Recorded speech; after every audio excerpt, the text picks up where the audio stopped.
Εμπειρία να τίθεται κάποια στιγμή και ξέρετε ότι ποτέ δεν έχω ζητήσει το λόγο έτσι, μετά από 24 χρόνια που υπηρετώ την αυτοδιοίκηση, τον οποίο τα 12 ως πρόεδρος και δήμαρχος. Αυτό που έχει ιδιαίτερη σημασία, εγώ θα ήθελα να ευχαριστήσω. Κωνσταντίνε, σ' άκουσα με πολύ προσοχή και θέλω να με ακούσουν γιατί μόνο αυτοί έχουν γίνει και δύο από εδώ. Έτσι. Εγώ με πολύ προσοχή σας άκουσα όλους.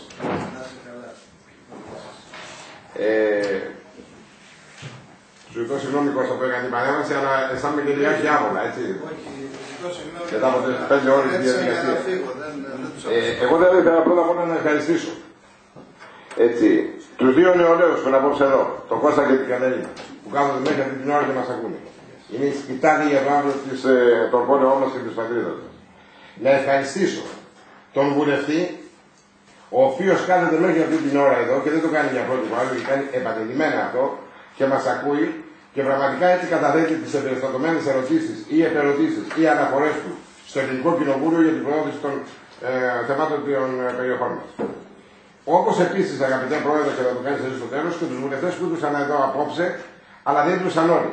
Και κάποια στιγμή θα πρέπει να αρχίσει και το αντίστροφο να μετράει από τις διαδικασίες. Αυτοί που μένουμε στο τέλος, στην επόμενη να ξεκινήσουμε πρώτοι να τοποθετούμαστε. Νομίζω ότι το δικαιούνται κάποιοι άνθρωποι όταν είναι η τέταρτη φορά έτσι που καθόμαστε 10 άτομα στο τέλος και δεν με κάνουμε πράγματα. Εγώ δεν θα επαναλάβω, γιατί η ώρα έχει περάσει, αυτά που υπόθηκαν από τους περισσότερους. Με προσέγγιση, μπορώ να πω στην απόλυτη, και ο Βασίλης ο Οικονόμου και ο Θανάσης ο Βαλής, έτσι, αλλά και η Μαρία Λεβαντή από τις τοποθετήσεις με κάνεις, οπότε δεν θα πω σε αυτά. Θα είμαι μόνο με μία τρίλεπτη, αν το θέλετε, παρέμβαση, χωρίς να σημαίνει ότι συμπυκνώνω. 2 πρώτα χρόνια αυτής της δημοτικής περίοδου, εμείς οι αυτοδιοικητικοί είχαμε, αν το θέλετε, την πολυτέλεια του χρόνου να διαπραγματευτούμε με την κεντρική διοίκηση, με την πολιτεία, για το θέμα του Καποδίστρια 2. Αποτέλεσμα είναι να φύγει πολύτιμος χρόνος από εμάς. Αυτό το είχαμε πει και σε προηγούμενες ημερίδες που γίνανε με πρωτοβουλία δική σας. Και γι' αυτό είστε έτσι αξιέπαινοι που παίρνετε αυτές τις πρωτοβουλίες. Και δυστυχώς έχουμε φτάσει σήμερα στο επίπεδο να κουβεντιάζουμε ότι είτε η ΕΔΑΠ δεν θέλει, γιατί είναι της πρωτεύουσας υποτίθεται οργανισμών για την ίδρυψη και την αποκέντρωση, είτε το οποιοδήποτε άλλο όργανο.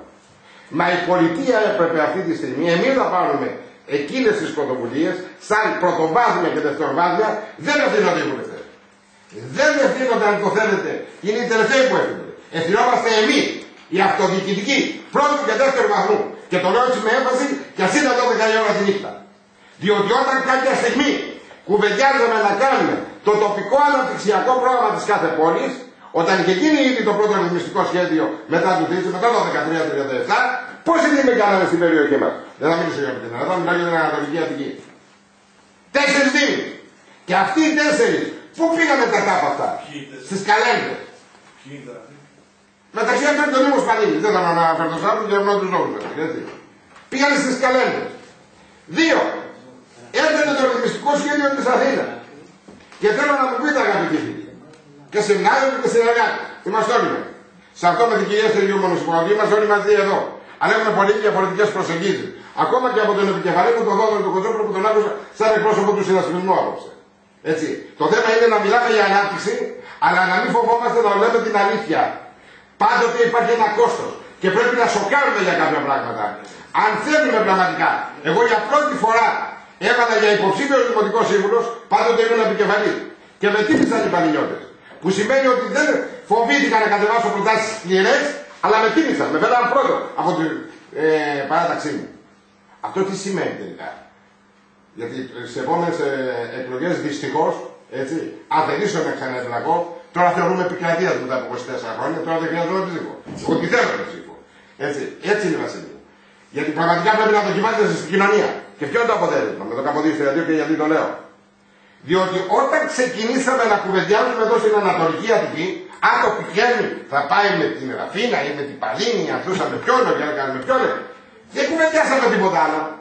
Έχω περάσει, αν το θέλετε, τη φάση της πρώτης μεταρρύθμισης. Συνεργάτης ήμουν του Αλέκου Παπαδόπουλου και το λέω περήφανα. Ήμουν στην πενταμελή ομάδα δίκης έργου του Καποδίστρια. Δεν ρώτησε όμως κανένα γιατί τελικά θέλουμε το Καποδίστρια 2. Γιατί το θέλουμε. Τι πάμε να δημιουργήσουμε. Τους νέους δήμους. Γιατί.